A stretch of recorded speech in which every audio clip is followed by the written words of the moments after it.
लेकिन high court का नाम अभी भी कलकत्ता हाई कोर्ट ही है। जैसे आप जानते हैं मद्रास चेन्नई हो चुका है, बट हाई कोर्ट अभी भी मद्रास ही है। जैसे मुंबई आप जानते हैं मुंबई हो चुका है, बट हाई कोर्ट अभी भी बॉम्बे हाई कोर्ट है। तो ये दो क्वेश्चंस होते हैं। एक बार मैं आपको अ, इधर की तरफ लेके आता हूँ। एक आपको यूटीज इधर दिख जाएंगे जिसका नाम है लक्षद्वीप। ये भी क्वेश्चन होते हैं, लक्षद्वीप को कौन सी हाई कोर्ट कवर करता है, तो केरला हाई कोर्ट करता है। ये तो काफी इजी भी है, फिर भी आप देख लीजिए इसको। लक्षद्वीप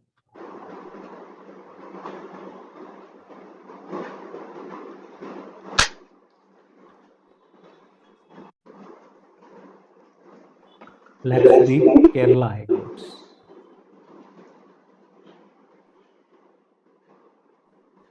अभी आप जानते हैं जैसे राहुल गांधी पे जिस तरह का केसेस चला और बाद में उसकी मेंबरशिप चली गई लोकसभा का, सेम लक्षद्वीप के भी एमपी के साथ हुआ था। केरला हाईकोर्ट ने उसको कन्विक्शन को सस्पेंड कर दिया, फिर उसकी मेंबरशिप को रिस्टोर कर दिया गया। तो इसी से एक होप है राहुल गांधी की भी मेंबरशिप रिस्टोर हो सकती है।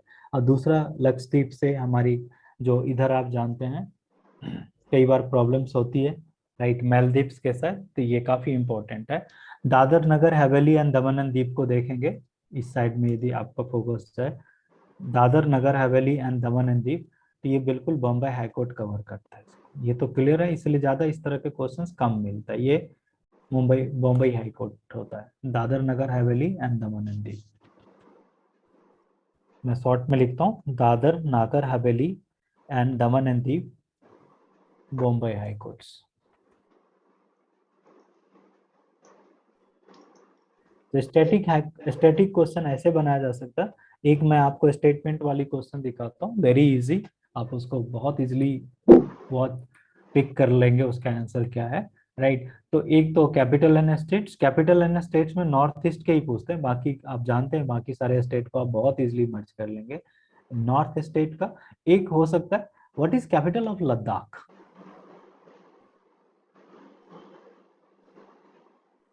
सर लेह।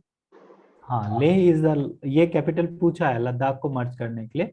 तो लेह आप जानते हैं दो ही डिस्ट्रिक्ट है लद्दाख में, कारगिल एंड लेह। तो Leh is the capital of Ladakh. Jammu Kashmir का तो श्रीनगर है, आप जानते हैं समर में श्रीनगर होता है और विंटर में जम्मू होता है, राइट। हिमाचल प्रदेश के भी दो कैपिटल हैं, उत्तराखंड के भी दो कैपिटल है, बॉम्बे के महाराष्ट्र के भी दो कैपिटल्स हैं, राइट। ऐसे ही कुछ क्वेश्चंस भी आ सकते हैं। एक क्वेश्चन जो आपको स्टेटमेंट वाइज में रखा है, मैं उसको लिखना चाहता हूँ आपके लिए। ऑल्दो हम प्रैक्टिस सेट्स में आपको इनकाउंटर होगा इस तरह के क्वेश्चंस।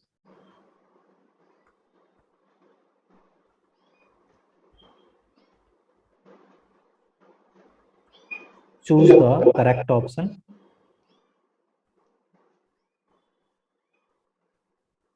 इसमें एक स्टेटमेंट है,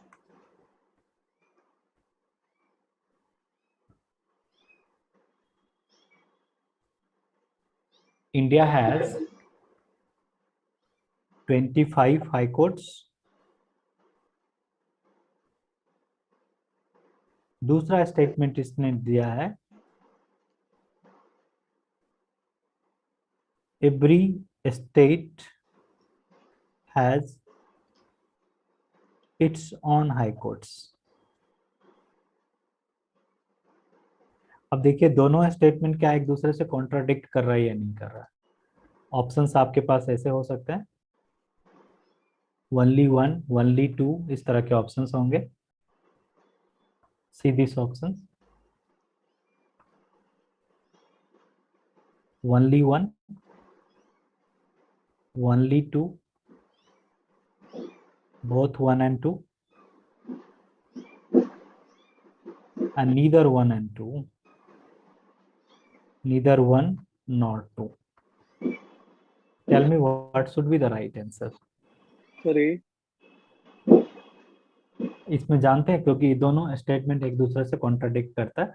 सारे स्टेट को अपनी हाई कोर्ट होगी तो 28 हाई कोर्ट्स होता, तो ये स्टेटमेंट आपको गलत लग रहा है, दोनों कॉन्ट्राडिक्ट कर रहा है। और आप जानते हैं इंडिया के पास 25 हाई कोर्ट्स हैं, तो आपके ऑप्शन क्या आ जाएंगे, वन। थोड़े डिफिकल्ट लगेंगे क्योंकि आप फर्स्ट टाइम पढ़ रहे होंगे, बट थोड़ी प्रैक्टिस की रिक्वायरमेंट है, थोड़ा इंटेलिजेंट में भी, because we are confronting a very less time, right. तो आप इसमें बेटर करने लगेंगे, इसलिए मैं पॉलिटी की थोड़ी डिस्कशन क्लास के लिए गया हूँ, जो आपको कुछ जो प्रैक्टिस सेट्स हम आपको दें, तो आपको बिल्कुल ऐसा ना लगे ये बिल्कुल न्यू कॉन्सेप्ट है, just go for memorisation. Memorisation work नहीं करता है हायर कॉम्पिटेटिव और एंट्रेंस एग्जामिनेशंस में, ऑल्दो कुछ जगह तो वर्क करता ही है, राइट, लेकिन बहुत अच्छे वर्क नहीं करता।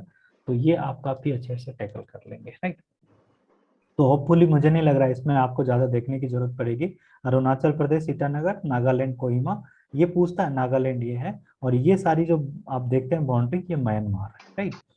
फिर इम्फाल मणिपुर, और मिजोरम आइजोल, एंड अभी त्रिपुरा में, और आप जानते हैं नागालैंड में इलेक्शन हुए हैं।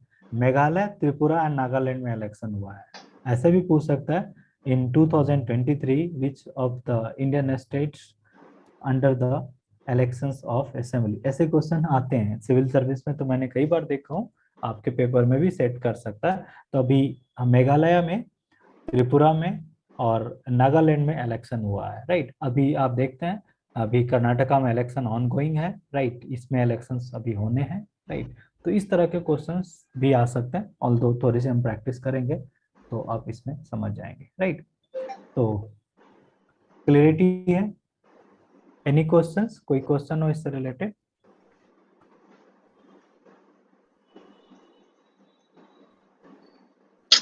एक बहुत ही इंपॉर्टेंट है, यदि हम मैप को देख रहे हैं तो मैप से एक दो क्वेश्चंस और भी आते हैं जनरली, थोड़ा सा उसे भी देखते हैं।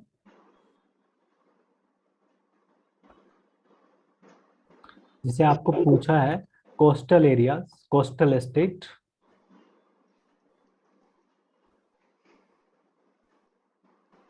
Coastal state in India, numbering से भी हो सकता है या ऐसे भी क्वेश्चन हो जाएंगे, which of the following is a coastal state in India. पहले कभी कभी ये भी इंपॉर्टेंट होता है, जो आप क्वेश्चन को समझ पाते ही नहीं चाहते हैं।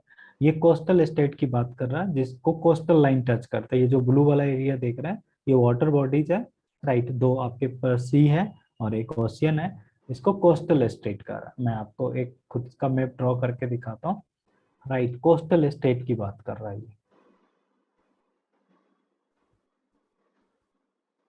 श्रीलंका को अटैच करेंगे जब भी इंडिया बनाएंगे। इंडिया की कोस्टल स्टेट, ये सारे कोस्टल स्टेट है, ये जो आप साथ में देख रहे हैं इसको कोस्टल स्टेट कर रहे हैं, राइट। तो यदि हम इधर देखेंगे, कैन बी राइट गुजरात, पहला देखिए, second Maharashtra, third is Goa, यदि इसको गुजरात करें, इसको महाराष्ट्र करें, third is Goa, fourth is Karnataka, fifth is Kerala. इस साइड ही पांच है, राइट। कर्नाटका, और फाइनली दिस साइड केरला। इधर की साइड में आते हैं तो आप जानते हैं यहाँ पे Tamil Nadu, then Andhra Pradesh, then Orissa, and then West Bengal. तो 9 स्टेट जो है हमारे कोस्टल स्टेट्स हैं। Tamil Nadu, 7 Andhra Pradesh, I am writing in short, then 8 Orissa, और finally 9th one is West Bengal. अब ऐसे क्वेश्चन आपके पास दो तीन तरह के हो सकते हैं, नेम ऑफ स्टेट भी हो सकते हैं, नंबर ऑफ स्टेट्स होते हैं। टोटल नंबर ऑफ स्टेट आपके पास 9 है, that means 5 from this sides and 5 from eastern side, 5 from western side and 4 from eastern side. ऐसे क्वेश्चंस भी फ्रेम किए जा सकते हैं। दूसरा एक मोस्ट इंपॉर्टेंट क्वेश्चन है, which state has longest coastal line, सबसे ज्यादा कोस्टल लाइन इसमें किसका होगा? सर केरला। केरला, केरला को देखिए मैप पे, केरला तो बहुत ही कम कवर करता है, ये केरला वाला एरिया है। आंध्र प्रदेश, गुजरात। सबसे ज्यादा कोस्टल लाइन किस स्टेट के पास होगा? सर चेन्नई। इसको भी भाई देखिए तमिलनाडु। तमिलनाडु को, तो ये एरिया है बड़ा, तो दिख रहा है केरला से तो बिल्कुल ज्यादा बड़ा है। एक बार आप गुजरात को देखिए, यदि ये हाँ आप जी। जो मूविंग पार्ट को देखते हैं, यदि इसको ओपन कर देंगे तो ये बड़ा हो जाएगा, राइट। तो गुजरात के पास सबसे ज्यादा है, ये लॉन्गेस्ट है। आप मुझे बताएं शॉर्टेस्ट किसके पास है, कम किसके पास? इसके पास सबसे ज्यादा है, लॉन्गेस्ट है। अब एक क्वेश्चन ये भी पूछा, सबसे कम कौन सी स्टेट के पास है? गोवा। गोवा। गोवा बिल्कुल आप जानते हैं, बिल्कुल छोटे से होते ही है, तो गोवा में सबसे कम है, स्मॉलेस्ट है। अब देखिए मैप को देख के हम सारे क्वेश्चंस को बना रहे हैं, और इस तरह से बहुत इजीली क्वेश्चंस को आप बना सकते हैं। दूसरा क्वेश्चन इसी टैग से ये बनाया गया, how many union territories having a coastal line. अभी तक तो हम स्टेट की बात किए थे, अब क्वेश्चन ये है आपके सामने, how many union territory having a coastal line, कितने सारे यूनियन टेरिटरी है उसको कोस्टल लाइन है। तो एक तो आप अंडमान देख सकते हैं, दूसरा ये पुडुचेरी है, ऑल्दो पुडुचेरी अंदर की तरफ है, राइट, फिर लक्षद्वीप है और दमन एंड दीव है, राइट। तो ये सारे जो आपके union territory except to Jammu and Kashmir, Ladakh and Chandigarh, बाकी सारी यूनियन टेरिटरी, दिल्ली उसको छोड़ देंगे तो ये भी हमारे कवर कर लेता कोस्टल लाइंस के लिए। तो government of India launch a program, उसको क्या था, सारे कोस्टल एरियाज को कनेक्ट करना था। कोस्टल एरिया यदि वो वेल कनेक्टेड होगा तो आप जानते हैं शिपमेंट काफी इजी हो जाएगा एक कोस्ट से दूसरे कोस्ट तक भेजने के लिए, और इंडिया की कम से कम टेरिटरी इंटीग्रिटी भी बेटर होगी। तो गवर्नमेंट ऑफ इंडिया ने एक प्रोग्राम लॉन्च किया सारे कोस्टल एरिया को कनेक्ट करने का, और उस प्रोग्राम का नाम है सागरमाला। सागर इज ए हिंदी वर्ड्स, उसके इंग्लिश होते हैं ओशियन, माला का मतलब होता है गारलैंड। ओशियन में इन्होंने क्या किया, गारलैंडिंग कर दिया, this is name of Sagarmala, that means connecting all ports of India.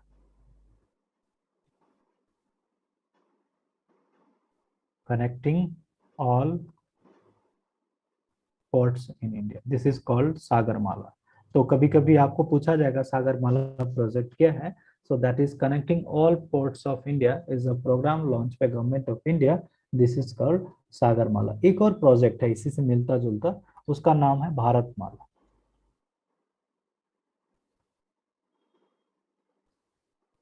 देखिए सागरमाला पोर्ट के लिए यूज किया गया, और भारतमाला रोड के लिए हो गया, रोड कनेक्टिविटी है।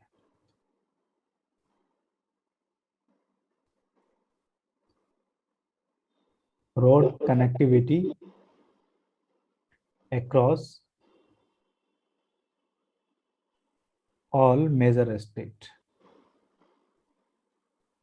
जितने भी इंपॉर्टेंट स्टेट्स हैं उसको रोड से कनेक्ट कर दिया है, राइट, हाईवे से कनेक्ट किया गया, उसको ये भारतमाला प्रोजेक्ट यूज किया गया। When Vajpayee ji was a Prime Minister of India, then he launched a Golden Quadrilateral, एक ऐसा उसने एक रोड को लॉन्च किया जो दिल्ली को मुंबई से जोड़ दिया, फिर इसको कलकत्ता से जोड़ दिया, फिर इसको मद्रास से जोड़ दिया, इसको इसीलिए इसको गोल्डन क्वाड्रिलेटरल कहते हैं, राइट।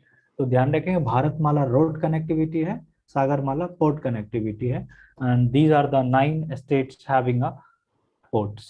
इंडिया की यदि टोटल आप देखेंगे कोस्टल लाइंस में, टोटल एरियाज में, तो हाफ ऑफ द एरियाज जो इंडिया के हैं कोस्टल को होता है, राइट। इसलिए इंडियन इकोनॉमी को एक बेनिफिट ये भी होता है, हम we can harnessing the energy, इससे एनर्जी को भी हार्नेसिंग करेंगे और इसका बेनिफिट भी हम यूज करते हैं, राइट। सेम टाइम्स पे इसमें एक प्रॉब्लम्स भी हमारे पास है, इनिमी अटैक हो सकता है, जैसे आप देखें 26/11 का जो इनिमी आया था, इसी इसी एरिया से, कराची से, पाकिस्तान से इस तरह से इंटर कर गया था वो, राइट।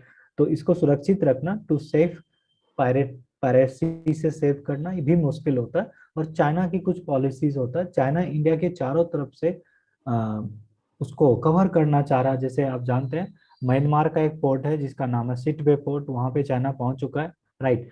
श्रीलंका का एक पोर्ट है जिसको कहते हैं हम्बनटोटा पोर्ट, चाइनीज वहां पे है, राइट। और मालदीव्स का भी पोर्ट पे चाइना पहुंच चुका है, राइट। तो और पाकिस्तान का एक पोर्ट है ग्वाडर पोर्ट, वहां पे भी चाइना पहुंच चुका है। तो China China is countering all fronts to India, सारे फ्रंट्स टू इंडिया को ये करता है। तो कुछ मैं इंपॉर्टेंट पोर्ट का भी नाम लिख देता हूँ, ऐसे क्वेश्चन आ सकते हैं।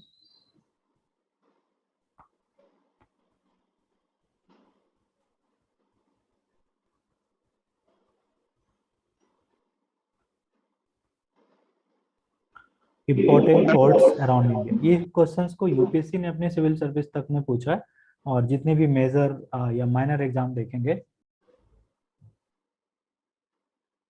हाँ मुंद्रा पोर्ट आपका एक मैसेज है, मुंद्रा पोर्ट को भी कवर किया है। मुंद्रा पोर्ट फिर है आपको दीनदयाल उपाध्याय है, सारे पोर्ट को कवर कर दिया। सारे पोर्ट को क्या किया, एक पोर्ट से कनेक्ट कर दिया।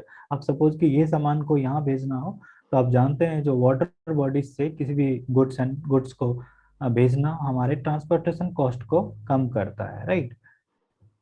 इसीलिए ऐसा कि जैसे एयर में सबसे ज्यादा खर्चा होता है, फिर आपके रोड में होता है, फिर रेल में कम होता है, और वाटर सबसे कम ये होता है। इसीलिए government of India water port को काफी कनेक्ट करता है। अभी आपने देखा होगा जो एक बनारस से लेके वहां तक बंगाल तक उसने एक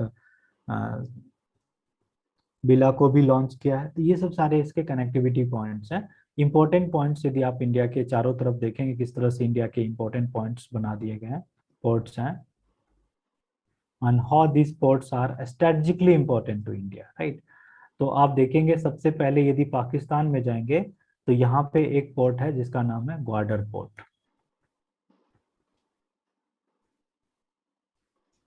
ग्वाडर पोर्ट ऐसे हो सकते हैं, मैचिंग का क्वेश्चन आ जाए पोर्ट टू कंट्री, आप उस क्वेश्चन को बहुत इजीली टैकल कर लेंगे। ग्वाडर पोर्ट पे चाइनीज इन्वेस्टमेंट है, राइट। चाइना आप जानते हैं पाकिस्तान में कई कितने पैसे लगा चुके हैं, और फाइनली वो पोर्ट पे कंट्रोल करना चाहता है, राइट। पोर्ट से आप जानते हैं इंटरनेशनल बिजनेस रन करता है, तो ये काफी इंपॉर्टेंट हो जाएगा। तो ग्वाडर पोर्ट को चाइना देखता है, राइट। इधर की तरफ आएंगे, इस एरिया में आएंगे तो ये म्यांमार है। म्यांमार में एक पोर्ट का नाम है सिटवे पोर्ट। सिटवे पोर्ट को भी चाइनीज देखता है। देखिए कितने ज्यादा इंडिया को कितने फ्रंट पे वो कवर करने की कोशिश कर रहा है। श्रीलंका में एक पोर्ट है हम्बनटोटा, यहाँ पे भी चाइनीज इन्वेस्टमेंट है। अभी आपने देखा श्रीलंका कैंप से इंटो फिनेंशियल क्राइसिस, उसमें चाइना का भी बहुत बड़ा योगदान था। श्रीलंका आप फाइनली जानते हैं जो एक टूरिस्ट इकोनॉमी है, टूरिस्ट वहां पे जाते हैं, उन्हीं से उसका बेनिफिट होता है। कोविड के टाइम में टूरिस्ट नहीं गया, चाइनीज श्रीलंकन इकोनॉमी बिल्कुल कोलैप्स कर गया। और कुछ गवर्नमेंट ऑफ श्रीलंका की बैड पॉलिसी भी थी, राइट। और श्रीलंका और चाइनीज इन्वेस्टमेंट भी श्रीलंका को फाइनेंशियल क्राइसिस में लेके गया। अभी पाकिस्तान भी उसी राह पे है। तो आप ध्यान रखें, Myanmar Sittwe port, Sri Lanka Sri Lanka Hambantota, Pakistan Gwadar port. अब इंडिया को काउंटर करने के लिए एक पोर्ट लेने की जरूरत है। ये तीनों इन्फ्लुएंस है अभी चाइना के साथ, राइट। और चाइना एक और भी करना चाह रहा है, मालदीव्स में एक काम करना चाहता है। मालदीव्स भी सिंपैथाइजर है। मालदीव्स से इंडिया की relations, although India always help करता है मालदीव्स को, बट मालदीव्स सिंपैथाइज करता है चाइना के साथ। मालदीव्स में एक एयरपोर्ट डेवलप कर रहा था चाइना, राइट। अब सपोज कीजिए ये यदि एयरपोर्ट डेवलप हो जाता तो इंडिया के इस एरिया को बहुत अच्छे से नियंत्रण में ले सकता था। चाहे अब जो सिविलियन एयरपोर्ट होता है उसको मिलिट्री बेस के लिए यूज किया सकता है at a time of war, तो इंडिया की सिक्योरिटी को प्रॉब्लम हो सकता था। लेकिन ऑल्दो ये प्रोजेक्ट अभी नहीं चल रहा है। अब इस सारे को काउंट करने के लिए आप जानते हैं जो पाकिस्तान के ऊपर में ईरान है, ईरान का एक पोर्ट इंडिया डेवलप करना स्टार्ट कर दिया। यदि चाइना यहाँ से कुछ करेगा तो ऊपर से ईरान की तरफ से इंडिया उस पर काउंटर कर सकता है, राइट। सर एक और इस है, पोर्ट एक और आइलैंड है ना चाइना के control, Coco Island. Coco Island, हाँ बिल्कुल, राइट राइट। तो आप ध्यान रखेंगे, एक पूछेगा ईरान में कौन सा पोर्ट है। ईरान आप जानते हैं इंडिया का हमेशा फ्रेंड रहा है, कुछ कुछ मुद्दे पे नहीं होता है लेकिन ज्यादातर मुद्दे पे। तो ऑल्दो इस अभी ईरान में देखते हैं जो इस्लामिक फंडामेंटलिज्म अभी गवर्नमेंट में है, इसलिए अभी आपने देखा बहुत सारी विमेन ने ओपनली प्रोटेस्ट किया, sit thrown to the roads, cut her hair, और डिमोन्स्ट्रेट किया, बट कई को मार दिया गया वहां के ईरानियन पुलिस के थ्रू। तो अभी फंडामेंटलिस्ट रन कर रहा है ईरान को। लेकिन इंडियन ये जो चाबहार पोर्ट है इसमें इंडिया का काफी इन्वेस्टमेंट है। तो ये कई इंपॉर्टेंट पोर्ट आपको पूछ सकते हैं, चाबहार, ग्वाडर, हम्बनटोटा, सिटवे, राइट। तो आप ध्यान रखिएगा, ऐसे क्वेश्चन आप बहुत इजीली से, मैचिंग के क्वेश्चन आ सकते हैं, आप इसको इजीली कर लेंगे। क्योंकि अभी आप देखते हैं जो रसिया जो इन्वेजन किया यूक्रेन पे, सेम लाइन पे चाइना भी रेडी है। China is also ready for same line, right. और चाइना वियतनाम पे अटैक करना चाहता है, राइट। तो देखिए फिर तो ये लड़ाई एशिया तक आ जाएगी और कहीं ना कहीं इंडिया को प्रभाव कर सकता है, बिकॉज अमेरिका इस तरह से जोग्राफिकल लोकेशंस पे कंट्री है, उसको ज्यादा फर्क नहीं पड़ता। और अमेरिका वियतनाम को सपोर्ट करेगा, फिर इंडिया मुझे लगता है न्यूट्रल रहेगा ऑन दिस कंडीशंस, ना वियतनाम की तरफ जाएगा ना चाइनीज की तरफ जाएगा। जैसे रसा के केस में आपने देखा क्या, 2 बार इंडिया ने बाइकआउट कर दिया, उसमें वोटिंग नहीं लिया। यूनाइटेड नेशन में 2 टाइम्स ऐसा मौका आया, इंडिया वहां से एब्सेंट हो गया। तो India generally non aligned policy को फॉलो करता है, किसी भी ग्रुप की तरफ नहीं जाता है, राइट। तो ध्यान रखेंगे, काफी हेल्पफुल हो जाएगा। अभी आपने देखा होगा एक करंट अफेयर्स में, सूडान में एक इंटरनल कॉन्फ्लिक्ट आ गया, राइट। उसके 2 ग्रुप आपस में लड़ रहे हैं, तो बहुत सारे इंडियन जो है वो सूडान में रहते हैं, उसको वापस लेके आ रहा है, राइट। और उस ऑपरेशन का नाम क्या रखा, उस ऑपरेशन का नाम, सूडान में जो क्राइसिस है, होम क्राइसिस कहेंगे इसको, 2 रिवेलियन आपस में इसका गृह युद्ध कर दिया गया, राइट। अब यहाँ जो एक ऑपरेशन लॉन्च किया, इस तरह के क्वेश्चन ध्यान रखिएगा। बिल्कुल सही आंसर आपके चैट के थ्रू, राइट। ऑपरेशन कावेरी रखा गया है,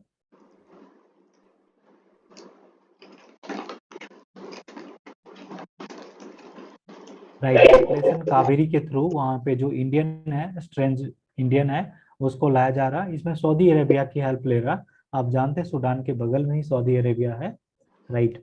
रेड सी, मेडिटेरियन सी के बगल में फिर है, राइट। वहां से कुछ उसको डिपार्ट कर रहा, फिर सऊदी अरेबिया से इंडिया डिपार्ट कर रहा, राइट। मेरा ये क्वेश्चन है, इसका नाम कावेरी ही क्यों रखा, why operation Kaveri is there, कुछ और नाम रख सकता था। जैसे इंपॉर्टेंट ऑपरेशन को अभी आपको पढ़ना पड़ेगा, जैसे ऑपरेशन गंगा था, जो यूक्रेन में Indian students, specially medical students, engineering students जो फंस गए थे, उसको लाने के लिए ऑपरेशन गंगा रखा गया। अफगानिस्तान के लिए ऑपरेशन वैष्णो देवी रखा गया, राइट। तो कुछ ऑपरेशंस आपको ऐसे पूछ सकते हैं, जैसे नेपाल के लिए था, उसके लिए मैत्री रखा गया। मैं इंपॉर्टेंट को आपको बता भी दूंगा। तो कावेरी ही क्यों रखा गया, एनी क्लू? सपोज कीजिए जो पॉलिसी मेकर्स होंगे, जो ऑपरेशन का नाम लिखते होंगे, तो कुछ ना कुछ तो सोचते होंगे। तो आप ध्यान रखिए, Godavari and Kaveri is the 2 important reverse in a southern part of India. Southern India में 2 इम्पोर्टेंट रिवर है, गोदावरी एंड कावेरी, राइट। और ज्यादातर सूडान में जो है साउथ साउथ इंडिया के ही लोग हैं वहां पे, तो इसीलिए इसको कावेरी रखा गया। So southern Indian peoples can connect to, और उसे एक हैप्पी फील होगा जो ऑपरेशन कावेरी के थ्रू हम इंडिया पहुंच जाएंगे। तो कभी कभी इसके नोमेनक्लेचर्स में भी देखिए इस तरह से चीजों को ध्यान में रखा जाता है, राइट। तो ये काफी हेल्प करेगा, आप देखिएगा। जैसे यूक्रेन, मैं लिख देता हूँ, ऑपरेशन गंगा था,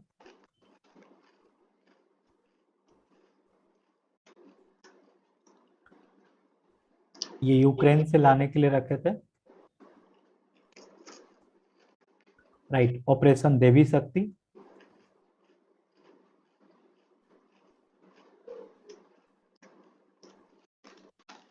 ये अफगानिस्तान में जो आप जानते तालिबान का शासन स्टार्ट हुआ,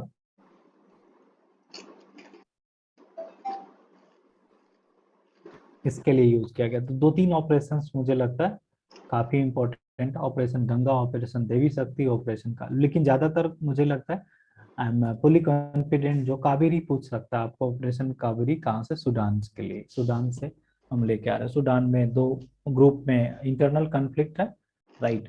और ऑल दो सूडान से इंडिया की रिलेशन अच्छी रहती है, जितने भी आप जानते हैं अफ्रीकन कंट्री है, इंडिया से सबकी रिलेशन अच्छी रहती है।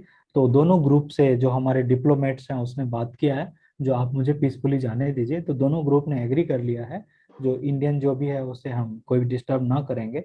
जैसे आपने यूक्रेन में भी देखा, जो रशियन प्रेसिडेंट से बात किया डायरेक्टर प्राइम मिनिस्टर मोदी ने, और रशिया ने उस टाइम में शायद वॉर को भी कुछ देर के लिए होल्ड कर दिया था, जो इंडियन को एवोकेट करने दिया जाए, राइट। तो कभी कभी आपकी सॉफ्ट डिप्लोमेसी या इकोनॉमिक पावर का भी बेनिफिट मिलता है वर्ल्ड स्टेज पे। इंडिया की कंडीशन आप जानते हैं, पूरी दुनिया में बेटर कंडीशंस पे है, तो ये काफी हेल्प करता है।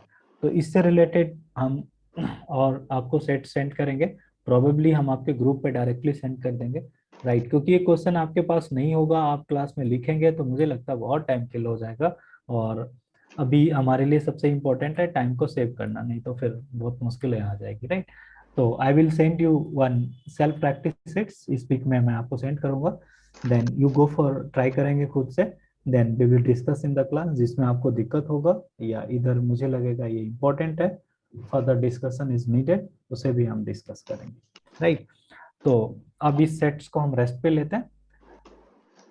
पॉलिटी में कुछ पॉइंट्स थे, आपको यदि इसमें कोई भी कंफ्यूजन हो तो उसे आप पूछ सकते हैं, राइट। कुछ इंपॉर्टेंट पॉइंट को मैं इसमें कवर करूंगा।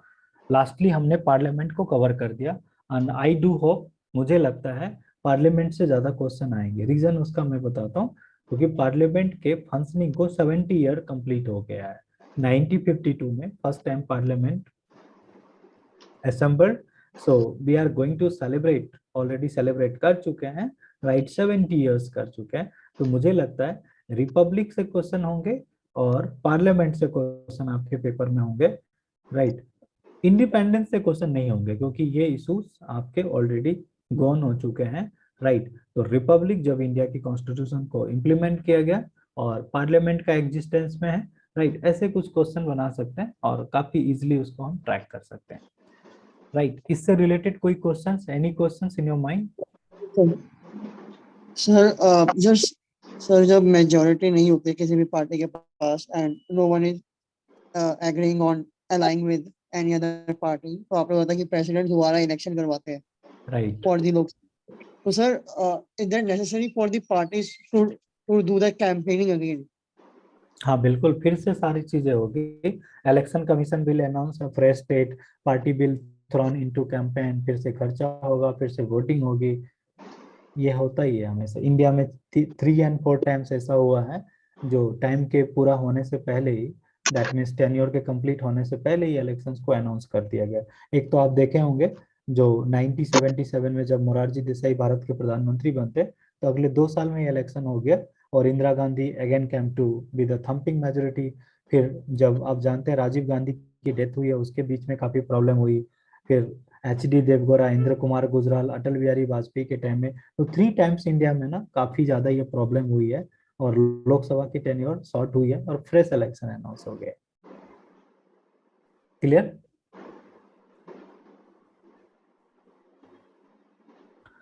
तो इस सीरीज में ध्यान रखेंगे, मुझे लगता है 100% इस पे क्वेश्चंस आएंगे। और एक और इम्पोर्टेंट पॉइंट है, ऑल्दो इसको हम और डिटेल्स में कवर करेंगे, जो कुछ क्वेश्चन जो प्रैक्टिस सेशंस के लिए मैं आपके लिए रखूं, राइट। तो यू फील वेरी कंफर्टेबल, या आप आंसर देखते ही समझ जाएंगे इसके आंसर ये क्यों है, right. So our task is over, right. पूरा फुल्ली हम इस इतने कम ड्यूरेशन में नहीं जा सकते, बट हम टैकल कर रहे हैं। जनरल स्टडीज के क्वेश्चन ज्यादा से ज्यादा आप सॉल्व कर पाए। रीजनिंग तो 100% सॉल्व कर लेंगे, रीजनिंग है, मैथ्स है, क्वांटिटेटिव एप्टीट्यूड्स है और इंग्लिश है, 100% हो जाएगा। जीके को मैं चाहता हूँ एटलीस्ट 60+, 70+ हो जाएगा, तो ऑलरेडी आपके स्कोर काफी जंप कर जाएंगे, राइट। तो 2-3 क्वेश्चंस आप ध्यान रखेंगे इसमें, जैसे इंडिया के बारे में हम बात करता हूँ।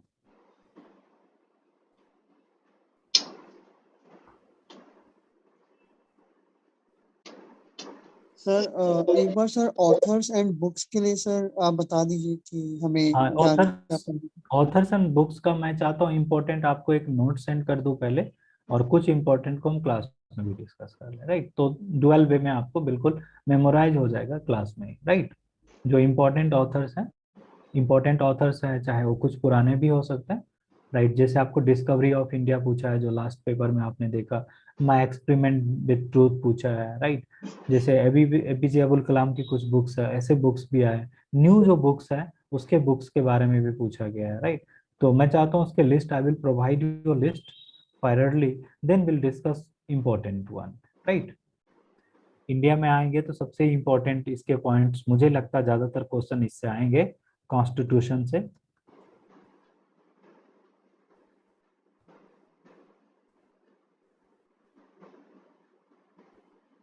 नेक्स्ट वीक हम चाहते हैं सेल्फ प्रैक्टिस टेस्ट से आपको ज्यादा बिजी रखें, right, and then will be discuss in the class, right.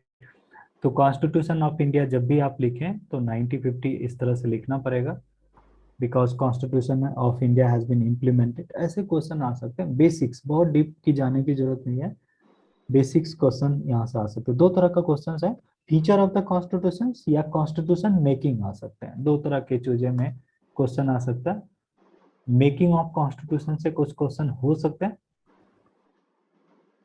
Making of constitution, constitution को कैसे बनाया गया, कितने मेंबर्स थे, जो इंपॉर्टेंट कमिटीज उसके चेयरमैन, ऐसे क्वेश्चन कुछ आ सकते हैं, right. And second very important, that is salient features of the constitutions. Salient, that means important features of the constitution. Reason is, हम क्यों इस पे फोकस कर रहे हैं इसके बारे में मैं बताता हूँ, अदरवाइज टॉपिक तो बहुत है, मैं इसी टॉपिक्स को क्यों पिक कर रहा हूँ।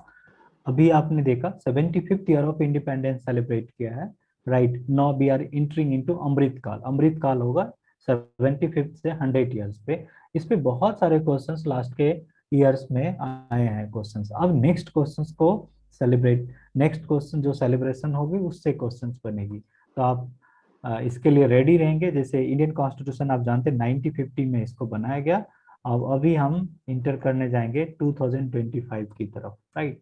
इसीलिए 75th ईयर होने वाला है। बहुत सारे एग्जाम में जो आगे होने वाले इवेंट है वहां से क्वेश्चन पूछता है, और एक्चुअली ये ट्रेंड यूपीएससी का है।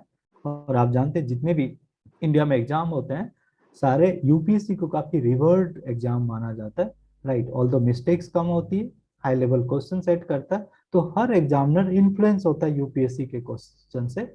ऑल्दो उस लेवल पे डिफिकल्टी नहीं सेट करेगा, बट क्वेश्चन का आप देखेंगे सोर्स ऑफ इंफॉर्मेशन वही होता है। तो आप ध्यान रखेंगे यहाँ पे एक क्वेश्चन हो सकता है, या इंडिया का आपने देखा 1947 इंडिपेंडेंस था और 2022, राइट। ये इंडिया के लिए सेलिब्रेट किया गया 75th year of independence, 75th year of independence, right. अब एक क्वेश्चन यहाँ से हो सकता है जो आपके 75th ईयर से 76 से लेके 100 ईयर जो होगा हमारा, इसे ही कहा गया Amrit Kaal. Now we have inter into Amrit काल।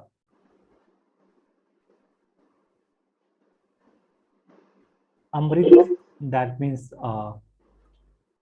Important, right.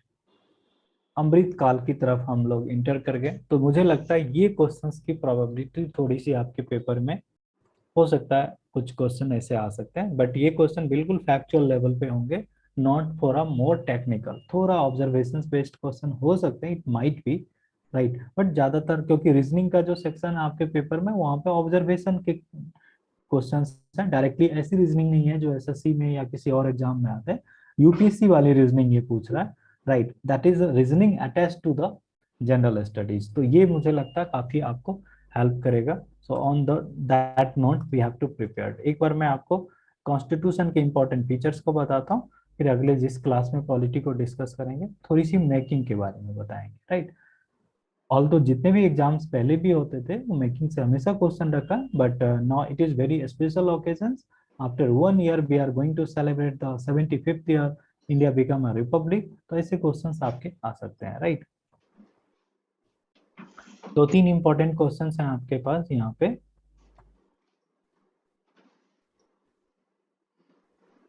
इंडियन कॉन्स्टिट्यूशन को ऑल्दो आप जानते हैं 26 नवंबर 1949 को प्रिपेयर कर लिया गया था, बट इम्प्लीमेंट नहीं किया गया। तो यहाँ पे एक पॉइंट होगा, right. Constitution accepted,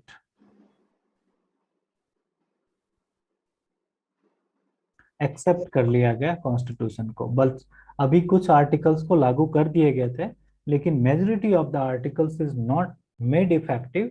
this has been made effective after the gap of 2 months, that means 26 जनवरी 1950 को, राइट। तो आप ध्यान रखिए कॉन्स्टिट्यूशन को एक्सेप्ट कर लिया गया, और इसीलिए कॉन्स्टिट्यूशन को एक्सेप्ट करने के कारण इंडिया में पहले यहाँ पे लॉ डे मनाया जाता था, लॉ डे ऑफ इंडिया।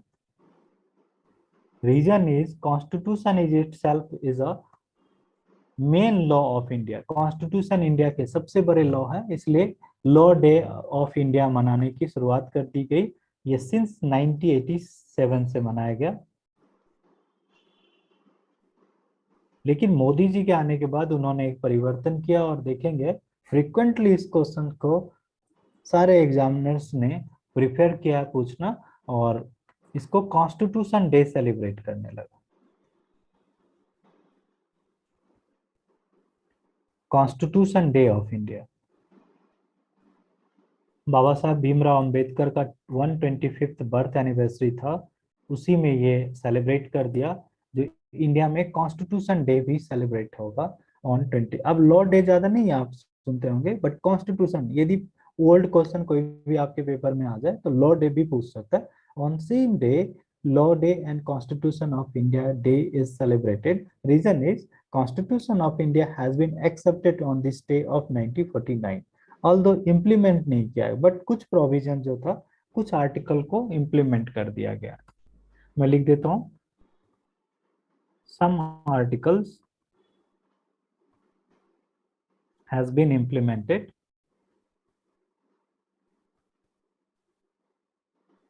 जैसे मैं बात करता हूं किस आर्टिकल को इम्प्लीमेंट किया है। इलेक्शन कमीशन के आर्टिकल को इम्प्लीमेंट कर दिया, सिटीजनशिप के आर्टिकल को इम्प्लीमेंट कर दिया, प्रेसिडेंट के आर्टिकल को इम्प्लीमेंट कर दिया, क्योंकि आप जानते हैं इलेक्शन कमीशन नहीं होगा तो इलेक्शन कौन करवाएगा, right.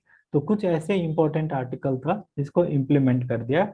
But majority of the articles आप यदि देखेंगे 90% आर्टिकल, 95% आर्टिकल को नहीं इम्प्लीमेंट किया गया और इसके लिए वेट किया गया 2 months और फिर 26 Jan को इसको इम्प्लीमेंट किया गया।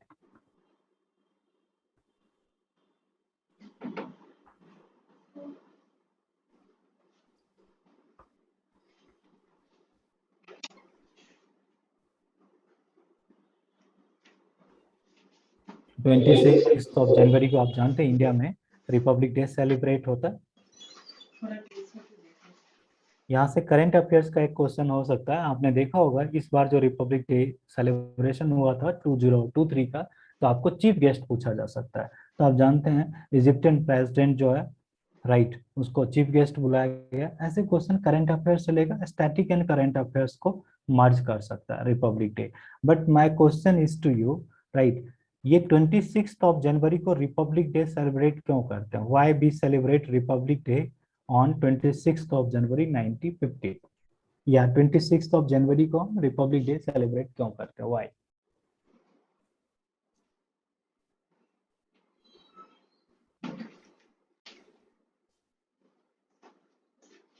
Any idea?